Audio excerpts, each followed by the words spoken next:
Welcome to the Dare to Grow Show. I'm Sarah Morgan, and my mission is to help you take daily action in your business, show up consistently and confidently for your audience, and earn more with digital products and programs. I know you have a rad vision for your life and business, but do you dare to grow? Let's jump into this episode and talk about how to make it happen. All right, welcome to episode 84. I know I seem like I've got it pretty together, but I have screwed some shit up in my business. I've made bad decisions. I've wasted my time more times than I'd like to say. And because I want your business growth, your business journey to be smoother and faster than mine, today I'm sharing some of those mistakes that I've made in the past 9 years growing my business online. Some of them are little dumb mistakes. Some of them are mindset issues that I just had to get over. And some of them are kind of big mistakes. So hopefully by sharing these, you'll be able to move forward in your business faster, avoid some of the screw ups that I made, and feel a lot less stressed as you grow. So first up, for way too long, I tried to do it all by myself. I am all for DIYing the hell out of things when you are starting out. It's a really good way to move fast at the beginning, to get things up and running quickly, but I definitely DIY'd it for too long. And I'm not just talking about graphics or like putting together strategies. I'm talking about community and support as well. And I think this happened, one, because I'm a total introvert, so I don't love group projects, and I'm always okay to do things on my own. But also, when I started blogging and learning to code and designing websites, I didn't know anyone else that was doing those things because I was 13 and the internet was relatively new. So I got used to making decisions on my own, learning, doing tasks all by myself, being my own support system. And as I progressed into freelancing, leaving my job, building courses, doing coaching, I just kept doing all the things, which was fine because obviously it worked. But if I had found a community, a coach, a mentor, support from contractors or employees, done-for-you strategies or templates, it would have gone a lot faster and I would have spent less money and energy on stuff that didn't work. So now, before I dive into anything, I think about who knows this or does this better than me. I think about whether that task or project contributes to my role in accomplishing my goals. Like, what am I pulling my attention away from if I spend time doing or figuring out that thing? And then also, who can I talk to that can give me a few tips or answer some questions to get me going on the right track? And now, because I have communities of business friends, I have programs that I'm in, contractors who take stuff off my plate and help me stick to my deadlines, things move a lot faster and a lot more smoothly, and I end my days with more energy than I ever have. I don't get knocked out when Facebook and Instagram go down or my internet is out for the day. I have support and I have solutions, and that really helps to create a mindset of resilience. So it feels easier. It feels more possible to bounce back when you have that support. And all of these things culminate in the ability to move faster, make better decisions, stick to deadlines, because you also have the confidence in yourself to be okay if it goes wrong. So finding and building a support system starting today, no matter how long you've been in your business, is going to benefit you as your business grows. And it's definitely something that I should have started from day one as well. Along the same lines, but a little more specific, waiting to hire admin support. Again, I waited way too long. If you are running a business, period, you should not be answering emails or phone calls or creating spreadsheets or fulfilling orders. Someone needs to be at the helm of the ship, and that probably should be you unless you're going to hire a CEO. So if you keep running downstairs to pick up an oar and row every 20 minutes, then no one is deciding where the ship is going. You don't know where you're going to land. So you want to get to the point where captain or CEO is your only job, and you can start making that happen from the start. And right now, more than ever, is a really good time to hire someone. There are lots of people looking for extra work, flexible work, work they can do from home. You could pay someone $10 to $20 an hour for a few hours every week, spend a few hours training them, and then you will get back that time which you can use for higher level tasks like showing up more for your audience, creating more content, launching that podcast or YouTube channel, or taking on more clients.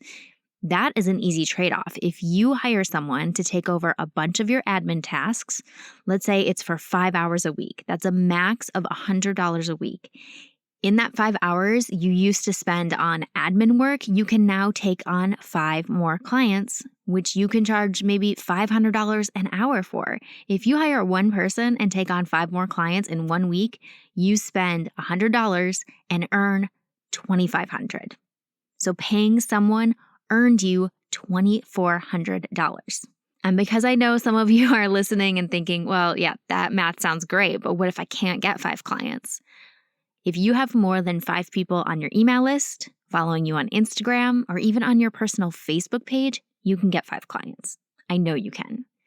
Then I dare you to post on your Instagram, send an email to your list, and post on your personal Facebook page and let them know that you have 5 spaces open for an hour-long coaching session and see what happens. And also, if you can't get 5 clients, what if you just got 1? All right. You make $500, you pay your virtual assistant $100. Congrats, you still made $400. So just because you don't have the customers or the clients now doesn't mean you can't get them tomorrow. It's online business. I can go on Instagram right now and sell coaching space. I just have to decide where in my schedule to fit those hours. That's it. I've got my expertise down. And this means you can do it too. If your schedule is overloaded or you have a hard time sticking to deadlines, hire help. Take off even just a little pressure so that you can invest that time into something else. And big lesson here, don't go at these decisions thinking about how much you have in your bank account right now or how many hours you have or don't have. Think about the return on your investment. Actually do the math, write out the numbers, figure out how much you need to make it happen, because often when we logically go through it, it's way easier than we realize. Now, another one of the privileges of working for yourself is being able to take time off. And I have always been very bad at that until this year. I think I've got it down. So I finally started putting big chunks of time off into my calendar in January and prioritizing that as I schedule projects and work, instead of going like working into June and suddenly I realize that I'm exhausted and I need a break and there's no break in sight. For the first couple of years, I didn't take time off at all. I barely took off nights and weekends. And taking time completely away from work a few times a year would have really helped me step away from the day-to-day tasks, kind of get out of the thick of it, and look more at a long-term plan and bigger goals instead of just focusing on keeping everything running. But also, this would have kept me away from burnout and having kind of a feast or famine cycle with my creativity. Creating nonstop with so many ideas and then feeling too worn out from working like that to create anything else really sucked. And looking back, I could have built that time off into my schedule from the start because I am the boss. I'm in charge. I can do whatever I want. But I worked way too many hours because I was afraid if I stopped, my business would stop. Like if I don't keep pushing and keep showing up, 3 months from now, 6 months from now, I'm not going to have any more clients. And I didn't know about systems because I'd never had to create or implement them before. But now with social media, your audience can be finding you and learning from you 24/7. And there are tons of apps and platforms to automate and systematize parts of your business and save more time. So that feeling can be fixed. We can make it go away. So don't be like me right now, today, open up your calendar, find yourself a spot where you can take some time off, whether it's you're going to take off a week or 2 weeks for your birthday. I'm totally doing that also because my parents will be in town. But maybe you take off the end of the year. Maybe you take off a week at the beginning or at the end of every quarter. Put it in your calendar now so that it's a priority when you go to add more stuff in. And then strategy-wise, I made the mistake of not letting things run long enough or not testing them enough times to make them work. Because like I always say, pretty much every strategy works. Webinars, ads, quizzes, YouTube, Instagram, it all works. You can absolutely test a few things to see what feels best, but the problem comes, and the mistake I made is testing and testing and testing and then giving up before anything really has a chance to work. One study showed that it took an average of 2 years for people to gain 1,000 subscribers on YouTube. Now that sounds like a long time, but it's gradual. You're not suddenly going from 0 to 1,000 subscribers at the 2-year mark, or Instagram followers, or people on your email list. The growth is going to happen every day, which means you have new opportunities every day to connect with your audience and sell your products or services. But I was a strategy hopper. I love having new projects to work on, new things to learn, new things to create. So anytime I saw someone with a different strategy, I just wanted to see if it would work. And this meant I spent a lot of time learning a lot of platforms, creating new content and graphics and videos. And a lot of that stuff I used only once, which is like an unwritten law of online business. You want to be able to reuse everything you create. So, for example, I have a YouTube channel that I created in 2017, and I learned all about how to make good YouTube videos and how to create a channel and tricks to get more views. And then I created and posted 4 videos and never posted again. And I literally just looked at my video stats for the first time since then, because I went back to see when I did all of this. Most of my videos have like 300 views, but one has 29,000 views, which means YouTube could have worked. But instead of figuring out my process and making things feel easier and getting on a posting schedule and sticking to that strategy for a few months to see if I could gain traction, I just moved on to the next shiny, interesting strategy. And the thing is, there's a compounding effect that starts right from the beginning with the first post, the first email, the first video. The more you show up, the more content you post, the more your audience will show up. And the more they show up and respond, the more inspired and motivated you will feel about creating content. And then the more content you create, the more opportunities your audience has to find you and hire you or buy from you. But if you keep switching strategies like I did, there won't be enough time for things to actually work. So whatever strategy you are working on right now, stick with it. Let it run. Use the data. See what happens. If you're really into a strategy and it's not really picking up too quickly, stick with it because you can make any strategy work.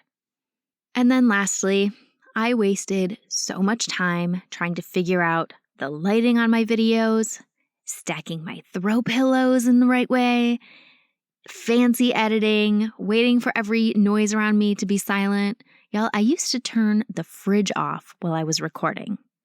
No wonder I was like stressed and sweaty when I was done, and no wonder my YouTube videos were a pain in the ass, so much that I gave up on it.